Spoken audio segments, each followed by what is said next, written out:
Quickly about BI at Kiwi. I think that pretty much of you know what is business intelligence, knows who's and who we are in Kiwi. The difference is like we started to put something like BI team together 4 months ago, and our, let's say, kind of vision or mission is all about trying to connect the right data and more than just data, right information to each person in the company. So since we are pretty, 4 months old, it doesn't work that perfectly as everybody wish. But that's real life. Like, come on. And you will see a lot of examples from the real life here.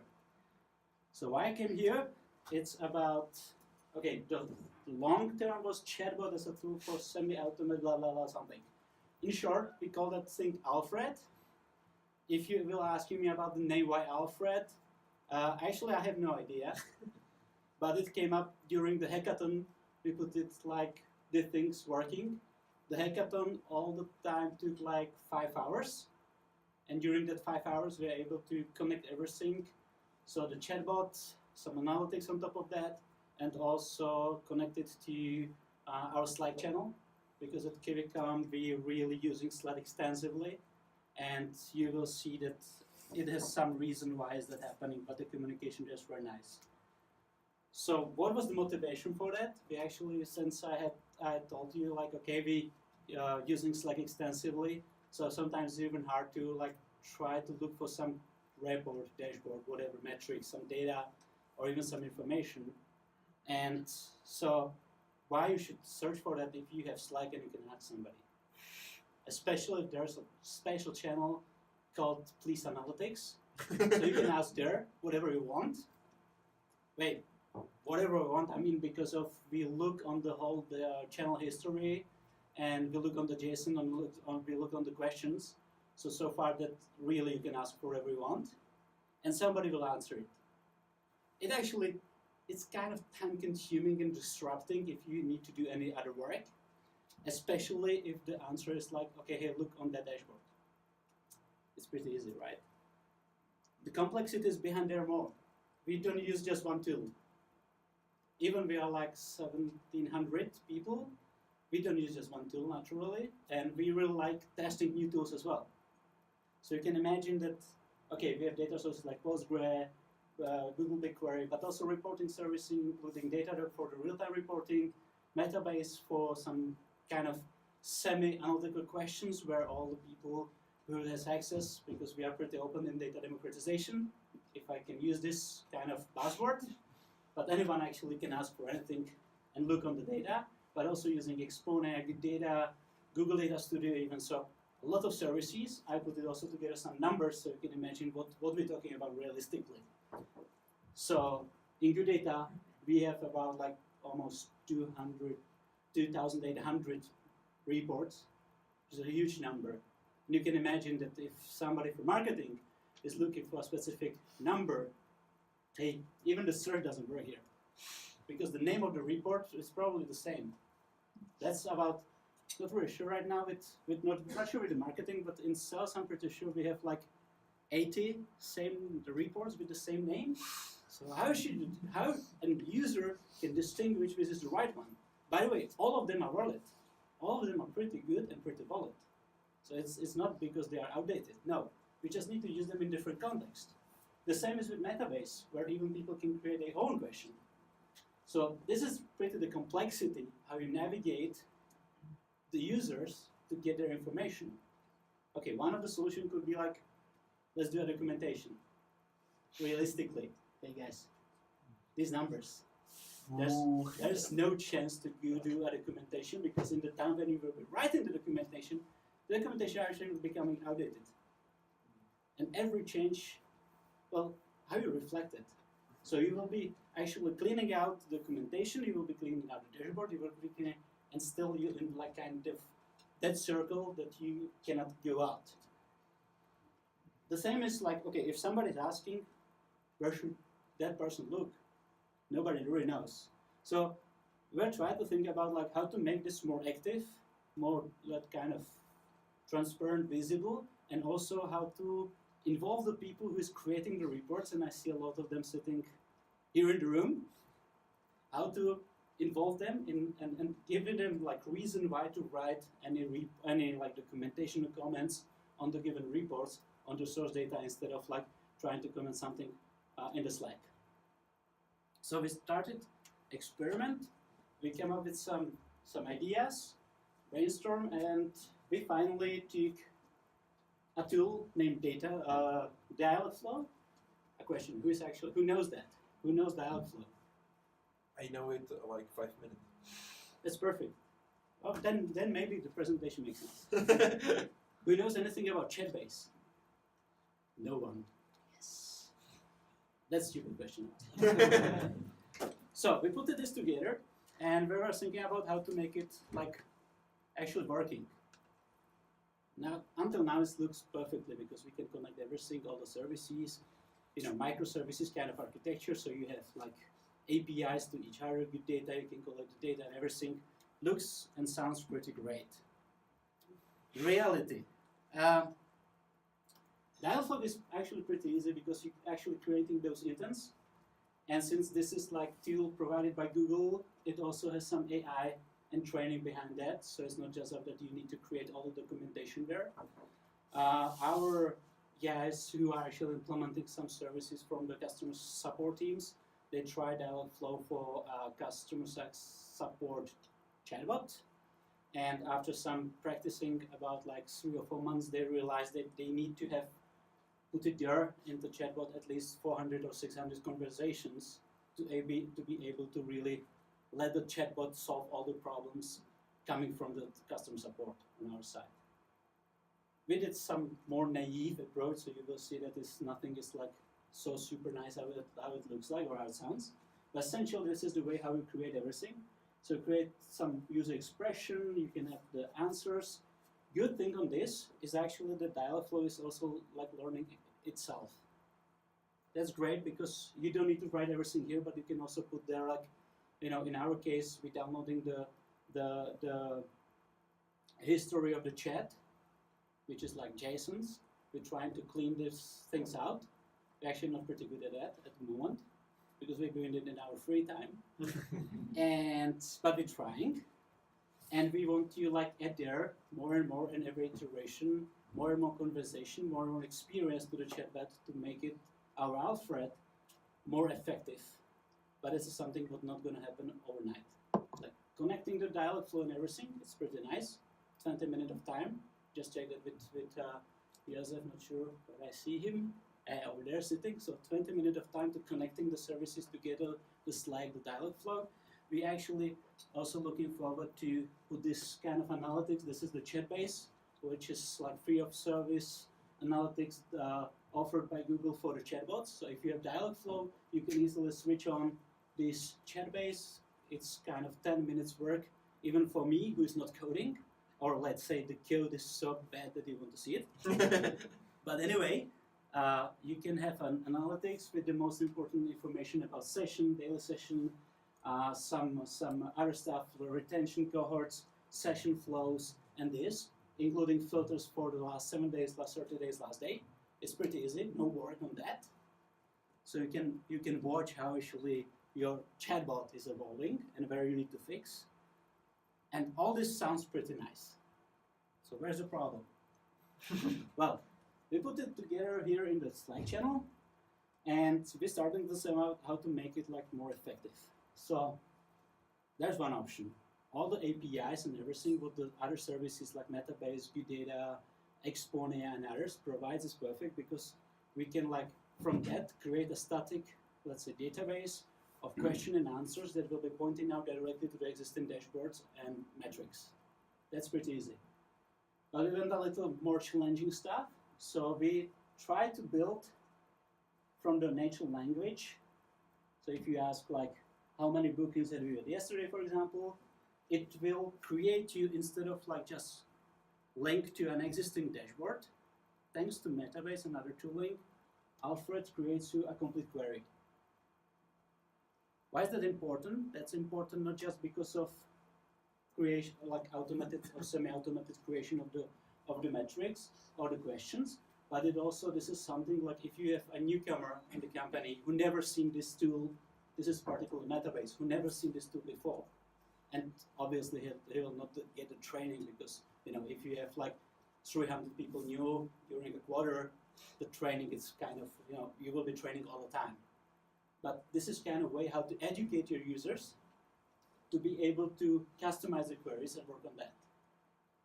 There might be a problem with the security, but the security is not an issue because instead of answering the right numbers in the chatbot, we're providing the link to the services. So if you have access to the service, voila, it's solved. If you don't have, you can ask somebody who has the authority to decide if you have the access or not. Of course, like not every data is accessible for everyone, but most of the data, yes. And this is like kind of putting together data access, data education, and this kind of thing all together working in one package, essentially. Yeah, Roman just joined. Just to show you, for example, how many bookings did we get in Israel? Well, there was no answer, simply because Alfred doesn't know that. So you can see okay, some face palms. That was actually me. But I was expecting that Alfred at least will try. Okay. But yeah, that's the reality. So this is pretty much how it works. So it's alive, but it's a baby. It's actually 5 weeks old baby, which still can answer some of the questions. By the way, I had to chat with our CTO who write me like, hey, how many bookings? Why the guys from that department doesn't know that? I said, well, I don't know, but I tried to ask Alfred. I got wrong answer.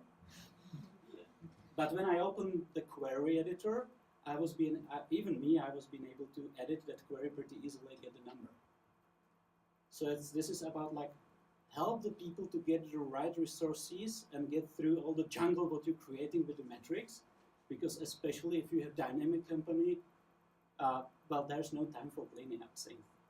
That's reality. We can say whatever we want, but that's reality. As not just our case, but from my experience, what I know from past and others, that's pretty normal. It's not like super trooper, any super excitement or whatever, but that's the reality. We actually ask ourselves if we were wrong with that. No, but my recommendation, if you want to do this chatbot, you need to be patient. You need to be patient and educate the chatbot to get you the right answers. What is good also, I find it good, is that they made it pretty nicely so you can create also small talks. So somebody of you might remember, what was the name, Anna in IKEA? IKEA had a chatbot 5 years ago, and even if there was small talk how old are you, Anna, and this kind of thing, the chat was able to answer that question pretty nicely. So this is always there.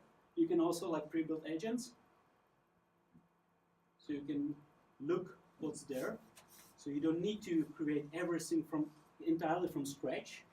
It will help you, but still have in mind that you need to get some answers, to provide some information, to allow the chatbot to learn, and how much time do you actually invest in teaching the chatbot be better, then more you will have better outcomes from it. That's pretty much it.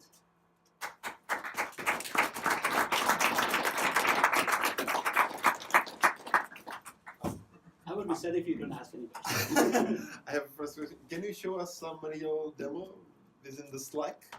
Yeah. So we at least can trust you that it's not the screen. I actually showed this screen capture. You ask him how old he is. That will answer. Okay, I can do it. Okay, I was hoping for some data analytics demo. Okay. And you will see actually how it doesn't work. I didn't get it. But at least there's an interaction. So this is if you look on some other pages that are providing kind of service, and especially in the world of recommendation engines, nowadays the dialogue is way better than just kind of sorting of the results or anything like that. So the interaction, the human interaction is actually on top. So again, if you are creating some nice things, and let me just just copy and paste this. You will see that we get this link. I should restart my computer, so I need to copy that because it's opening in stupid windows, but okay. And you will see this actually that link. Okay, doing science. For those who doesn't know that, it's actually pretty easy because it's like not even joint query there, I think, behind that. So you will see, okay, it works. The data are actually not the real one, this is sample. So nothing clearly confident. Thank you. Another questions? Do you scrape the data like about reports and so somehow automatically? Not yet, but this is exactly the next step. So if I had what's next, this is exactly it. So there are like two basic points what we can do easily narrow to the existing reports. But as you saw, it's about 5,000 reports and 6,000 metrics. But this is definitely the next step, which is the most easiest one. And then, thanks to that channel in Slack, we're able to really get all the information, and we also did some like basic onboarding to our girls who are taking care of the police analytics channel, and we teach them how to get their own conversation there as well. So they are trying to like work on that as well to get the more complex questions and problems. But this is not just about like narrowing it or navigating to the user only to the existing dashboards. But imagine that you will have this leading the user to, like, let's say, some results of analytics, some implementations, some other applications, and these kind of things. So really, that's why we call Alfred concierge instead of Chatbot, because this is something that we expect that Alfred can solve real world problems. And that's the goal. But yeah, absolutely. Does Alfred know that this answer was Oh, that's a good one. Yes. provide feedback?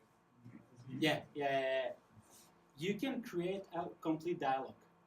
So Alfred can ask for a feedback. That's from what I know right now. Okay. But we need to look on the technical, like in dialogue for more in deep, if there's possibility to even like, especially in Kiwi we use a lot of like reactions and emoticons. So that would be interesting to collect really if the answer was good or not, right? I think the system like that. It's very important. Exactly, absolutely agree. As a user, I can provide feedback, and it would be like drop in my eyes. It would be really good that I could correct the answer as a user. Absolutely. I would say no. The right answer is the following, and the next time we would This is good. Crowdsourcing.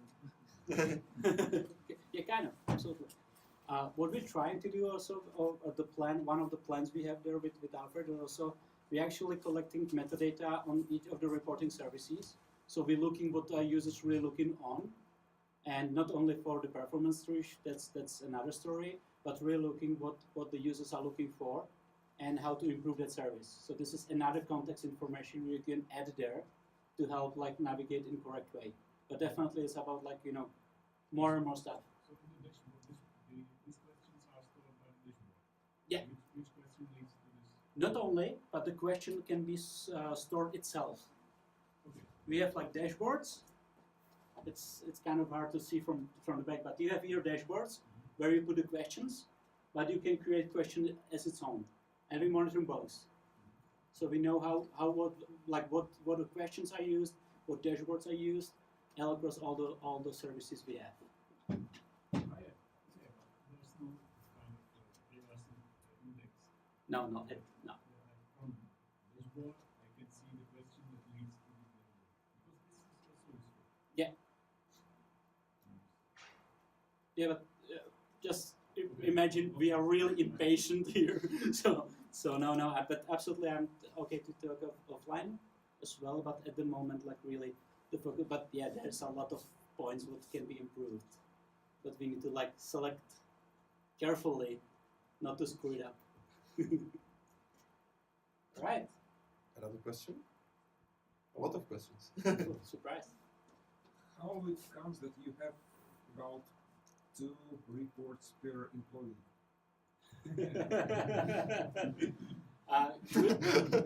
Great question. Ashku, you should ask that guy. 50% of reports have been used at least once. Now we were actually, one of the motivation also for our firm was like, okay, should we come up with some naming convention over the reports? And we were like, yeah, that's a great idea. But if you have almost like 3,000 reports, the naming convention will not save anything. Yeah, We already like, come on, too many data there, right? I mean, like 80-ish% of reports, you just can delete them. And nobody will care. We have the statistics, so we know. But it's like putting things together, and it's not so sexy like having Chatbot. So like talking about deletion of the reports is not like as good as talking about Chatbot. Even the Chatbot doesn't work yet now. Oh, it actually works, but not as we wish. I have a tough one. All of them are tough. Have you looked into Power BI, the Q&A, where it actually works? I will tell you one thing. When I saw the pricing for Azure, then it ended up. Now it's pretty easy because we actually in our technological stack is a lot of AWS services as well as many Google services. So adding at the moment, like we're playing with Power BI for a specific domain, but that's kind of like different topic. Plus additionally, we really want to connect all the services we have, and then you need to ready the connectors and everything, which is kind of need some other additional development, which normally I wouldn't complain, but right now we have solution that doesn't need to provide that additional development. But you mean the Q&A functionality within Azure?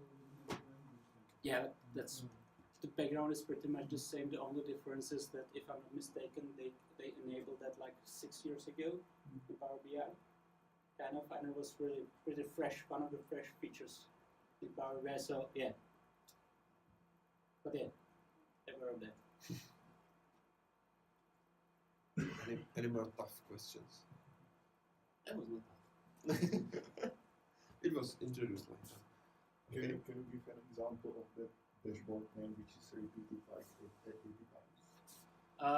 No, Secret? kind of. I mean, I can tell you like. I suppose it's bookings. Yeah, like one of the examples could be booking.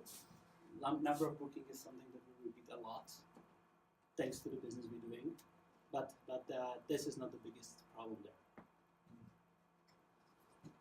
But again, from my past experience, this is not like nothing new. This is happening. All the other companies are dealing with exactly the same problems. So okay, we're doing a little differently because we have many services, but at some point that makes things even easier for us then. Actually, it's chaos, which is perfect. Okay. Thank you. Right. Thank you very much. Thank you.